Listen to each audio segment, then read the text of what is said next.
Mila dadi sinden. Layu dadi lon. Denekke kaya ngono. Denekke bajingan, denekke lombe. Salahku apa? Mengenal sosok Yati Pesek, seniman senior yang sempat diolok-olok Miftah Maulana, aktif berkarya sejak 1964. Inilah sosok Yati Pesek, seniman senior tanah air yang belakangan menjadi sorotan karena viralnya video Miftah Maulana yang melontarkan kata-kata merendahkan.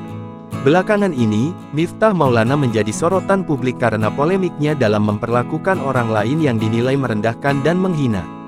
Salah satu video Miftah Maulana yang viral adalah ketika merendahkan Yati Pesek di atas panggung. Dalam video yang beredar, Miftah Maulana melontarkan kata-kata tak pantas. Sontak, kata-kata itu menyulut amarah publik yang juga belum redam dari polemik sebelumnya, yakni penghinaan terhadap penjual es teh. Terlebih, Yati Pesek adalah seorang seniman perempuan yang begitu dihormati. Lantas bagaimana sosok Yati Pesek ini? Pemilik nama asli Suyati ini lahir di Yogyakarta, tanggal 8 September tahun 1952. Saat ini, usianya sudah 72 tahun. Yati Pesek merupakan pelawak, pemeran, dan pemain ketoprak keturunan Jawa. Ia lahir dari pasangan seniman bernama Sujito dan Sujilah. Ayahnya adalah seorang pengrawit dan ibunya seorang penari. Kedua orang tua Yati Pesek juga adalah pemain wayang orang.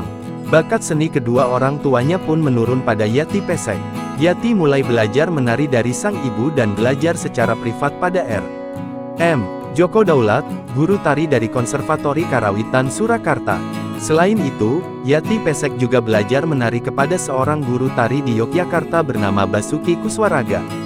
Saat usianya masih 7 tahun, Yati Pesek sudah mendapatkan tawaran menari dari berbagai acara pertunjukan wayang orang.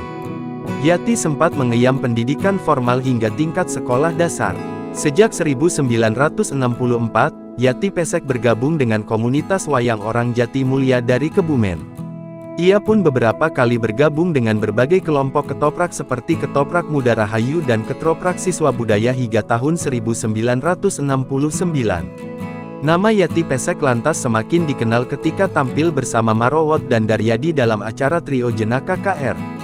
Keterampilan Yati Pesek pun semakin berkembang hingga mengundang para sutradara film tertarik.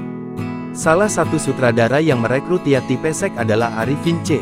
Nur yang membawa Yati Pesek dalam film Serangan Fajar 1982. Setelah itu, ia mendapat berbagai tawaran pagelaran, pertunjukan, bermain film hingga menjadi bintang iklan. Tercatat, belasan film pun ia bintangi dan juga beberapa kali tampil di serial televisi. Download Tribun X sekarang, menghadirkan lokal menjadi Indonesia.